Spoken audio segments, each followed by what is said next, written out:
Let me ask you something. When was the last time you lived even a single moment without worry? Not pretending, not laughing just to hide the pain, but truly feeling light, present, and free. Most of us are always waiting for things to be perfect before we allow ourselves to feel joy. But that perfect moment never comes. Buddhism teaches us that peace isn't found in the future. It's found when we stop running, stop controlling, and return to what's real. If you're tired of living in your head, if you're ready to stop worrying and start feeling truly alive again, then these 7 lessons may be the reminder your soul has been waiting for. 1. The present moment is the only safe place you'll ever have. One of the deepest truths in Buddhism is that real peace, real freedom, can only be found in the present moment. That may sound simple, but when you truly understand it, it changes everything. The past is gone. It only lives in your memories. The future hasn't happened yet. It only exists in your imagination. But worry doesn't care about that. It pulls you into a mental world filled with what-ifs and maybes. It creates worst-case scenarios, builds fears out of thin air, and convinces you that danger is always just around the corner. And because you keep thinking about those fears, your body and mind start to react as if they're real, even though you're completely safe right now. When you worry, you're not dealing with the actual moment you're in. You're living in a future that hasn't happened. You're suffering through events that exist only in your mind. That's how powerful thoughts can be. They can rob you of the peace that's already here. But the moment you bring your awareness back to what is truly happening, your breath going in and out, the feeling of your feet on the ground, the sounds around you, something shifts. Your nervous system begins to calm down. Your chest feels lighter, your thoughts slow, because the present moment is not just an idea. It's a place, a refuge. It's the only space where life is actually happening. Everything else is just noise. And here's the most important part. Worry cannot survive when you're truly present. It feeds on imagination. It dies in reality. When you are fully grounded in the now, there is no space for fear about what hasn't happened yet. The mind may still try to pull you back into worry. It may whisper, "What if tomorrow brings bad news?" But you can learn to gently speak back to it, saying, "I don't need to solve tomorrow right now. Right now, I am safe. Right now, I am breathing. And that is enough." With practice, this return to the present becomes easier. It becomes your anchor, your home, your safest place to be. And the more you return, the more you realize you were never supposed to live in fear of the future. You were always meant to live in the freedom of now. 3. Acceptance is not giving up. It's giving yourself permission to breathe. We often confuse acceptance with weakness. We think that if we accept something difficult, it means we've stopped trying, that we've failed, or that we're giving up on changing things. But in Buddhism, acceptance is not about surrendering to helplessness. It's about letting go of the exhausting need to control everything that happens to us. When you constantly resist what life brings, whether it's a loss, a mistake, a delay, or an unexpected challenge, you create tension inside yourself. That tension becomes suffering, not because the situation is unbearable, but because your mind is fighting it so hard. Acceptance means seeing reality clearly and saying, "This is what's happening right now." It doesn't mean you like it. It doesn't mean you don't care. It simply means you stop pretending it's not real. You stop pouring energy into wishing it were different, when in this moment it is not. And once you do that, something opens inside you. You stop clenching. You stop fighting against the tide. And in that softening, you can finally breathe again. Think about how much mental and emotional pain comes not from the event itself, but from your resistance to it. A relationship ends, and instead of grieving, we ask why it happened, how it could have been avoided, whether it could still be fixed.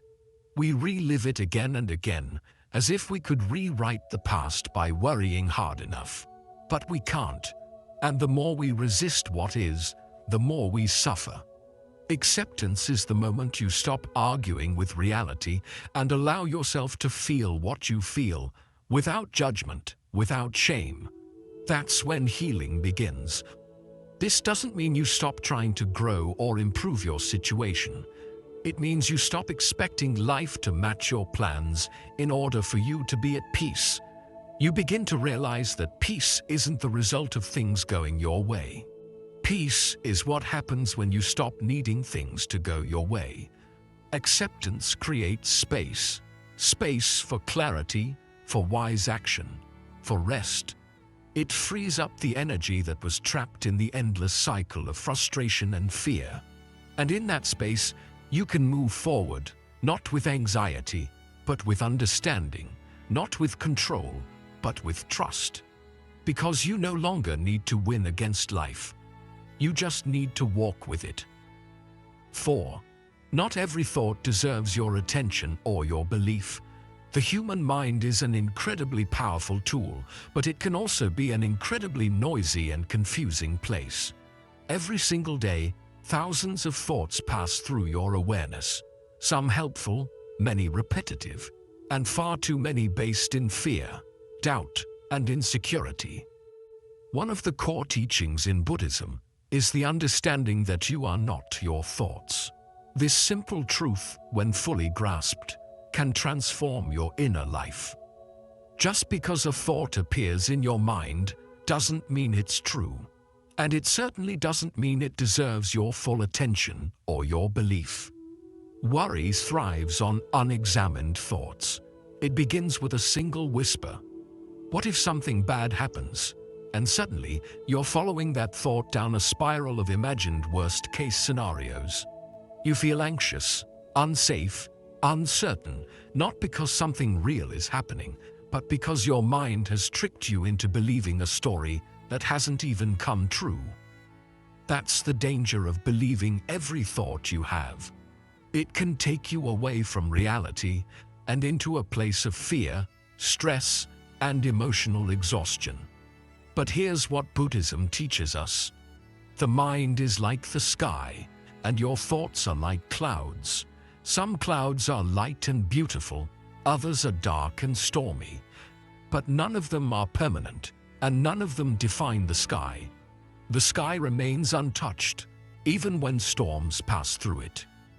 In the same way, your true self, your awareness, is much deeper and calmer than the thoughts that pass through it. When you begin to observe your thoughts instead of getting pulled into them, you develop what's known as mindfulness. You start to see thoughts for what they are, temporary mental events, not absolute truths. So when your mind tells you, "I'm not good enough," or "I can't handle this," or "everything is going to fall apart," you don't have to argue or panic. Instead, you can pause, breathe, and gently say, "This is just a thought. It's not a fact. I don't have to believe it." That simple awareness can stop the chain reaction before it begins. And over time, you start to create space between you and your thoughts. You no longer feel like a victim to every fear that rises. You begin to feel free. Not because you've silenced your mind completely, but because you've stopped obeying every story it tells. The more you practice this, the more peace you'll experience. You'll still have thoughts, of course, but they won't carry the same weight. You'll be able to notice them, let them pass, and return to the calm center within you. That's what mindfulness does. It trains you to live with awareness instead of reactivity. It teaches you to stop letting your thoughts pull you in every direction. And when you master this inner stillness, worry no longer controls you. You become grounded, clear, and calm. Not because life is perfect, but because your mind no longer needs to be. 5. Impermanence means your fear cannot last forever. One of the most profound and freeing teachings in Buddhism is the truth of impermanence. The understanding that everything in this life is constantly changing. Nothing remains the same. People grow, emotions shift, situations evolve. Just like the seasons, every experience, good or bad, will pass. And yet, when fear or anxiety takes hold, it often feels permanent. It feels like it will stay forever, like it has taken over your entire reality. But the truth is, no matter how overwhelming the fear may seem, it will pass. It always does. Think back to the moments in your past when you felt lost, anxious, heartbroken, or uncertain. At the time, those feelings might have seemed unbearable. But here you are. You survived them. You made it through. And now, those same experiences live only in memory. That alone proves something powerful. Emotions, no matter how intense, are temporary. Even the deepest pain has a lifespan. And once you start seeing emotions this way, especially worry and fear, you stop identifying with them. You stop saying, "I am anxious," and instead begin to understand, "I am experiencing anxiety." And like everything else, it will pass. When you forget impermanence, you panic. You feel like things will always be this hard, this uncertain, this painful. But when you remember it, you create space between you and your suffering. You no longer see it as something that defines your existence, but as something that is visiting for a while and will eventually leave. This is not just a comforting idea. It's a spiritual truth that is reflected in nature, in life, and in every experience we go through. The storm doesn't stay. The night always gives way to dawn. And even the heaviest emotions lighten with time. This understanding also helps you approach your emotions with more patience and gentleness. You stop trying to rush healing or force yourself to feel better. Instead, you learn to sit with your discomfort without fearing it. You let it move through you like a wave, rising, peaking, and eventually receding. You learn to breathe with it, not fight against it. You trust the process, because now you know with complete certainty that you are not stuck. You are simply in a temporary moment of difficulty, and that moment, like all others, is already passing. So when worry shows up, and your chest tightens, and your mind begins spinning stories about what might go wrong, take a step back. Place your hand over your heart. Remind yourself gently, this is only a moment. It will not last. I have survived so many before, and I will move through this too. That simple reminder, spoken with awareness and care, can bring incredible peace to your inner world. Because when you stop fearing your fear, and you start trusting the nature of impermanence, you unlock a kind of inner calm that no storm can shake. 6. Let go of control. That was never your burden to carry. One of the greatest sources of worry in life comes from the illusion of control. The belief that if we think hard enough, plan far enough, or try long enough, we can make everything go exactly as we want. We tell ourselves that if we just stay alert, we can prevent bad things from happening, avoid pain, and keep everything and everyone in perfect order. But this belief, while understandable, is a heavy burden to carry. Because no matter how hard you try, there will always be things beyond your control. Other people's choices, unexpected events, shifting circumstances, and even your own emotions at times. Trying to control everything doesn't bring peace. It creates anxiety. It builds a life based on fear, not freedom. Buddhism teaches us a different way. It encourages us to act with intention and wisdom, but without clinging to the outcome. This means you do your best in every situation. You show up fully. You give your energy to what matters. You respond with mindfulness, but then you release the rest. You trust that the river of life will carry you where you need to go, even if the path looks different than you imagined. Letting go doesn't mean you stop caring. It means you stop suffering over what isn't yours to control. It's not weakness, it's maturity. It's strength of a different kind. The kind that comes from knowing that peace is more important than perfection. Think about how many nights you've stayed awake replaying conversations, stressing over decisions you can't undo, or fearing outcomes that haven't even happened. All that energy, all that tension, and yet nothing changed, except your exhaustion. The truth is, the future is not something you can completely shape through worry. It is shaped by presence, action, and trust. And when you understand that, you can start to loosen your grip. You can breathe again. You can move more gently through your life. Letting go of control also means releasing the belief that you must be perfect for things to work out. It means accepting that mistakes will happen, plans will change, and uncertainty is part of the path. But instead of fighting that truth, you begin to accept it. You start trusting that life has its own wisdom, that there is a deeper order behind what looks like chaos, and that trust becomes your anchor during times of change. You don't need to solve everything right now. You don't need to have all the answers. What you need is to return to yourself again and again and ask, am I doing my part with presence and care? If the answer is yes, then allow the rest to unfold. Give life space to breathe. Give people space to be who they are. And give yourself permission to not know everything. The freedom that comes from letting go is not the kind that rises above life. It is the kind that goes deeper into it. It allows you to show up with more love, more clarity, and more peace, because your energy is no longer spent trying to control what was never yours in the first place. 7. Speak gently to the voice inside you that worries. Most people carry an inner voice that constantly worries, questions, doubts, and prepares for the worst. It appears in quiet moments, when you are alone with your thoughts, or when something uncertain shows up ahead. It whispers things like, "Are you sure you can manage this?" Or, "What if everything falls apart?" This voice is not cruel on purpose. It does not speak to hurt you.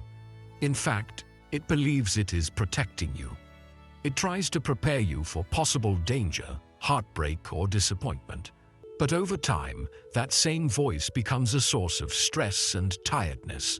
It keeps you in a constant state of alert, draining your peace and stealing your joy. Buddhism teaches compassion, not only for others, but also for yourself, especially for the parts of you that feel scared. Instead of battling this inner voice, or trying to silence it with force and frustration, the healing way is to meet it with kindness and understanding. Just as you would comfort a frightened child who does not fully understand the world, you can begin speaking to your inner self with calm reassurance. You can say, "I know you are afraid. I know you are trying to protect me, but we are safe right now. We don't need to panic. Let's breathe and handle this one step at a time." When you shift from judgment to compassion, something powerful begins to happen inside you. The fearful voice no longer needs to shout to be noticed. It becomes softer. It slowly starts to trust you. For many people, the inner voice is loud not because it is strong, but because it feels unheard. When you meet it with kindness instead of anger, when you sit with your fear instead of pushing it away, you create space for peace. You begin building a relationship with yourself based on trust, not control. This does not mean feeding every fear or allowing anxiety to control you. It means staying present with it, like a calm teacher guiding a worried student. You stop asking, "Why am I like this?" and start saying, "It is okay to feel this way. I can still move forward." This shift is at the heart of Buddhist self-compassion, meeting your inner world with mindfulness and kindness instead of shame and resistance. With time, as you continue this practice, the inner voice that once frightened you becomes quieter. Not because the world has changed, but because your relationship with your own mind has healed. You have become a safe place for yourself. You have learned that you do not need to fight yourself in order to grow. You need to hold yourself gently as you grow. And that kind of softness is not weakness. It is the deepest kind of strength, because when you can sit with your own fear without running from it, you are no longer ruled by it. You are free. Joy is not a reward for a perfect life. It is a practice you can start today. Many people spend their lives thinking happiness is something they must earn. They tell themselves, "I will be happy when things settle down," or "I will feel joy when everything is perfect. Once I am successful, once I have fixed every problem." But that day rarely comes, because the truth is, there will always be something unfinished. There will always be uncertainty, flaws, and changing circumstances. If you wait for life to be perfect before allowing yourself to be happy, you may end up waiting forever. Buddhism softly reminds us that joy is not something you find by accident. It is not something only the lucky or calm people receive. It is a daily practice, a mindful return to the present moment, a choice to accept life as it is, not only as you wish it to be. True joy is not always loud or dramatic. It does not always look like excitement or celebration. Sometimes joy is as simple as pausing to feel the warmth of the sun on your skin, hearing the wind move through the trees, sipping tea quietly, or noticing how your chest rises and falls with each breath. These are the quiet doors where happiness enters, not because your life is perfect, but because you have chosen to be present with it. One of the key shifts in Buddhist thought is understanding that you do not need to fix everything in your life to feel peace. You only need to stop believing that happiness must always wait. You do not need every fear to disappear before you can smile. You do not need every answer to feel calm. You do not need every wound healed before you can laugh. Joy lives in the present moment, and when you learn to connect with it, even while life is still messy, something meaningful begins to happen. You begin to take your power back. Practicing joy means training your mind to see the good, even when things are hard. It means taking a pause to feel grateful, even when everything is not perfect. It means allowing yourself to soften, to enjoy small moments, to treat yourself with kindness, and to value the times that bring peace. Over time, this becomes a natural way of living, and worry, which once felt steady and heavy, slowly begins to fade. Not because you pushed it away, but because your mind has learned a new focus, a new way to see. You begin to understand that life does not need to be perfect to be beautiful, that you do not need to solve every problem to feel love in your heart, and that sometimes the deepest joy is simply being here, alive, aware, and open to whatever the moment brings. When you practice joy in this way, gently and quietly each day, you discover that happiness was never far. It was only waiting for you to stop chasing it and start noticing it. And in that awareness, you begin to live not from fear or control, but from gratitude.